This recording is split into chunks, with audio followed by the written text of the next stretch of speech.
أنا لما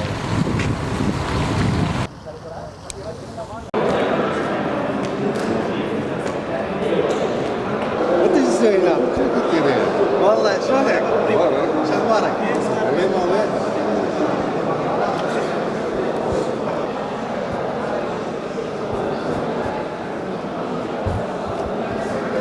او پیشنگ که اما وکی گروپی کمپانی کان دیا سرپرستی دکن لگل وزارتی نفت و وزارتی کهرباء او پیشنگ که لباره دو روز پیشنگی کنگره پیک ولا کرکوک یکم جا دکرتوا وکی پیشنگی غاز و نفت و طاقه 25-26 ایلول حتى يستدلوا هشت كومباني بجدار كومباني كان فرنسية ألمانية سويدية أنغولية لقى وزارة النفط وعندك كومباني كان عراقية كردستان شهاد دوجي كونغري دبي دوايا و بيشنجا كبر دوما هبدو جكايا همو كونغري هر كسي وكي سبونسر مان هي سبونسر كان هر كسي خوي نشاطي شركة كان عاوز دكاتو بالحقيقة هي أعطاء صورة بأن كركوك بيئة جاذبة للاستثمار في حقل الطاقة فيها شركات عريقة كشركة نفط الشمال والشركات الساندة شركة غاز الشمال شركة المصاب شركة الأنابيب شركة المشاريع النفطية شركات أخرى تابعة لوزارة النفط.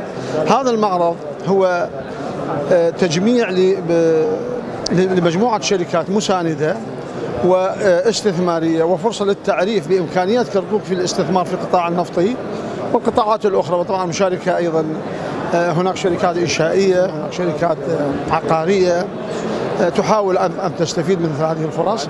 هو إظهار كركوك بأن كركوك بيئة جاذبة لاستثمار الموارد الأولية باعتبارها واحدة من أقدم مناطق العراق في النفط، فهي أول بئر نفط يحفر فيه كركوك.